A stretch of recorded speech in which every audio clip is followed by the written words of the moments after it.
Visible until our team photographed the shroud with UV fluorescence photography approximately 2,000 years after this man ostensibly was killed. Serum is the liquid component of blood. Composed mostly of water, the stains were invisible on the shroud until ultraviolet light made them appear fluorescent. No medieval artist could have anticipated the invention of ultraviolet fluorescence photography and said, well, I'm going to hide this serum stain, and 700 years from now, they'll find it. Give me a break. Stirp had set out to determine how the image on the cloth had been created, but they were unable to find the answer. We have an image that modern science, with all of its techniques and technology, and by 78 standards, we had the best that there was, couldn't answer the simple question, how's that image get on that cloth? Ray Rogers and the Stirp team finished their research on the Shroud of Turin with more questions than answers. For if this was not a painting, how had the image formed on the cloth? If the blood was real, whose was it? And how and when had that man died? 2,000 years ago, the Gospels tell us the Roman Empire crucified Jesus of Nazareth. His battered body was then wrapped in a simple burial shroud.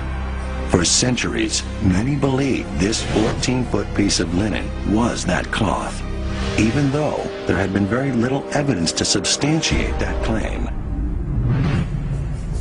Even its origin is not known, for the history of the shroud is as mysterious as the image itself.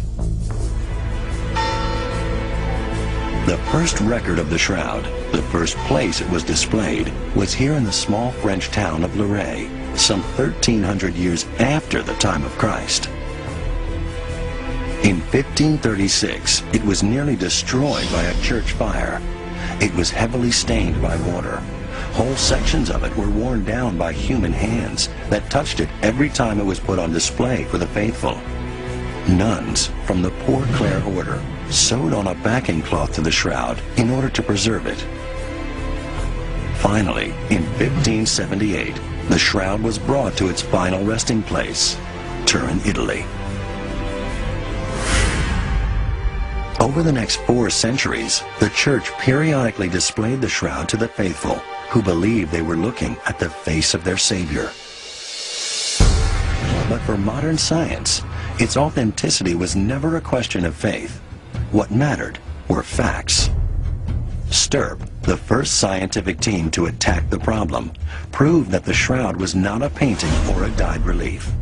But for all their expertise, they could not say how the haunting image had been created. Many Stirp scientists did note, however, that the image was remarkably consistent with crucifixion. The bloodstains, the scourging, all seem to suggest the body of a crucified man. But is there any way to scientifically prove this? Crucifixion was a gruesome, drawn-out, and painful death, reserved for criminals and the lowest rung of Roman society. You weren't nailed up there to kill you. You were nailed up to be crucified, tortured. They didn't want you to die right away.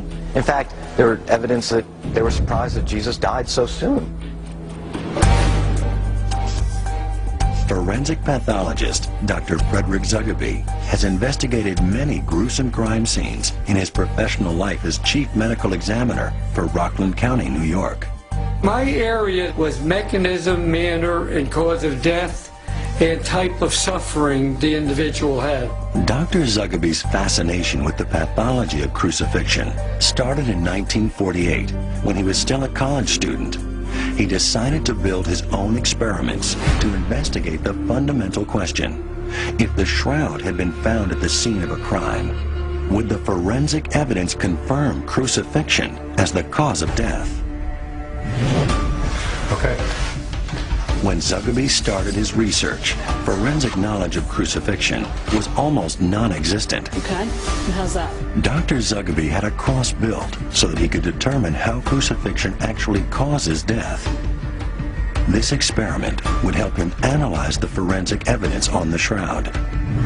The only available assumption at the time was that the victim suffocated from the weight of his own body. But Zuckerby's experiments suggested otherwise.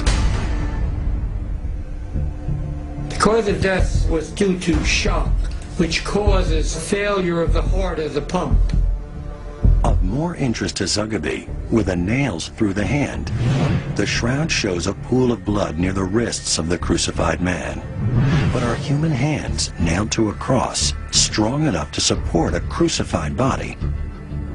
Dr. Zuckerby designed special gloves and meters to test the theory. The calculation that we made shows that the palm of the hand would definitely hold. Dr. Zuckerby made another startling finding. The Roman practice of nailing a victim's palm to the cross would have ruptured the median nerve in the hand. This has the effect of turning the victim's thumbs inwards.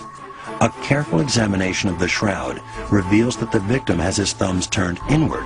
They are hidden underneath the palms, just as one would expect if the median nerve had been ruptured.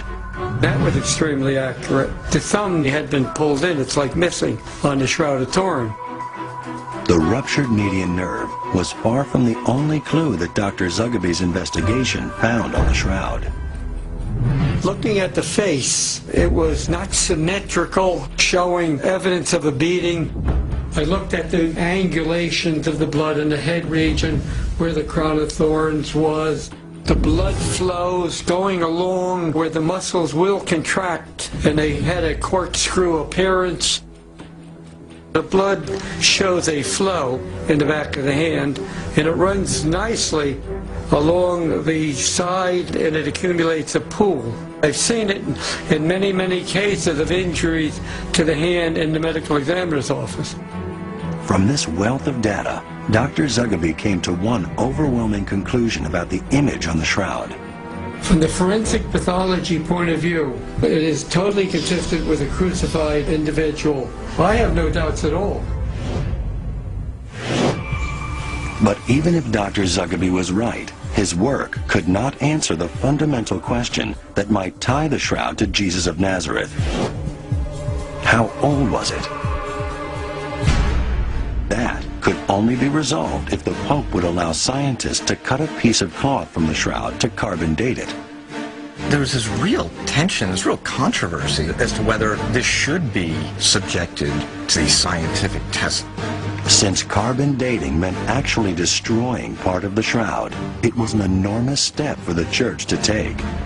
Those results would cause people to rethink everything they knew about the Shroud of Turin.